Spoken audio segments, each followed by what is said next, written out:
ditanyakan ya, per definisinya bahwasannya pengadaan barang jasa itu adalah pengadaan barang jasa. Jadi ini ada kata kunci pertama yaitu oleh KLPD. KLPD itu kementerian, lembaga, dan perangkat daerah ya. Jadi kalau ada istilah KLPD itu berarti kementerian, K-nya kementerian, L-nya lembaga, PD-nya itu perangkat daerah.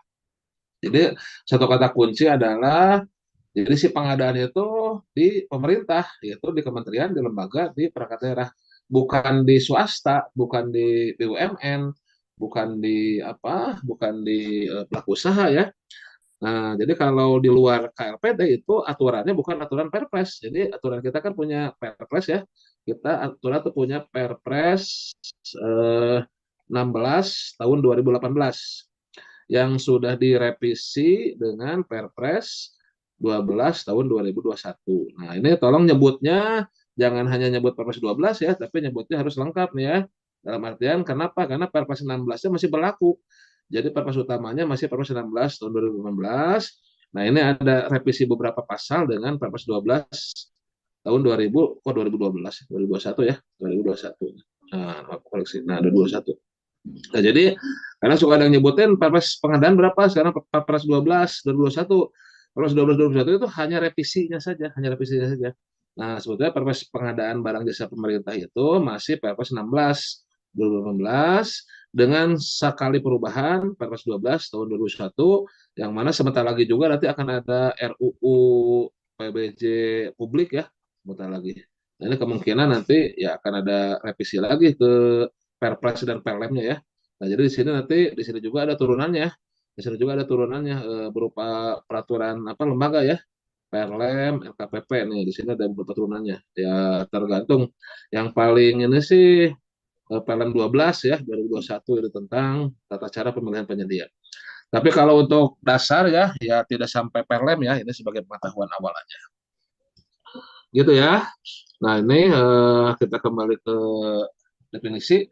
Nah, jadi definisi pertama adalah pengadaannya itu di KLPD ya. Jadi kalau di luar KLPD, di luar Kementerian Lembaga Perangkat Daerah, berarti itu bukan pengadaan bersih pemerintah yang aturannya bukan aturan Perpres 16. Misalkan di BUMN berarti aturan Kementerian BUMN ya dan sebagainya.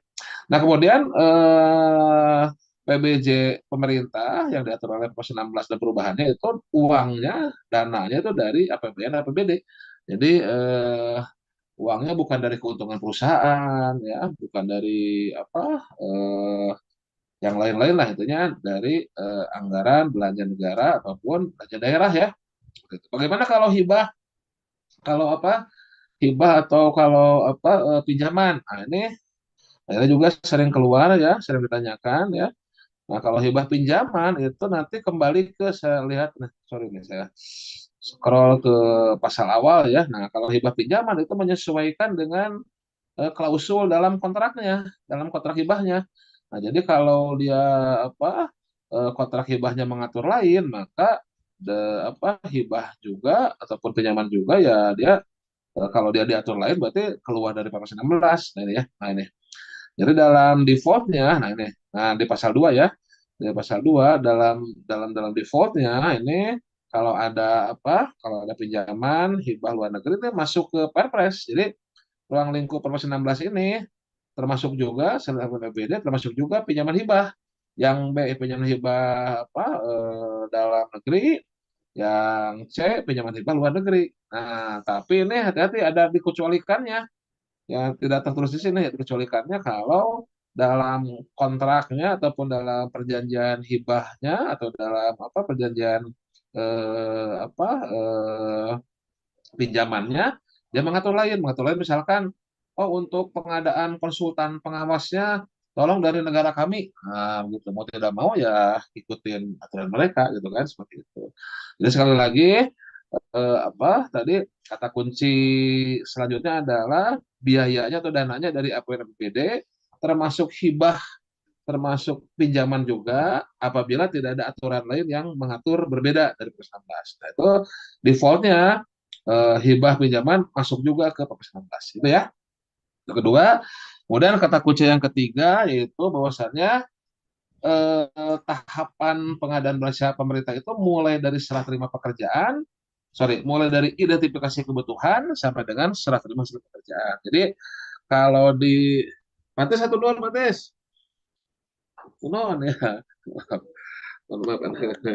Nah, jadi kalau kita lihat tahapan pengadaan barang jasa pemerintah ini ada secara garis besar ada tiga tahapan ya. Ada juga tolong dipegang. Jadi tahapan apa? Tahapan PBJP pengadaan barang pemerintah itu ada tiga tahapan besar yaitu perencanaan ya, kemudian persiapan ya, persiapan, kemudian ada pelaksanaan. Oke, ada pelaksanaan. Nah, ini kan per definisi perencanaan itu dimulai dengan identifikasi kebutuhan. Nah, jadi paling awal itu adalah identifikasi kebutuhan ya.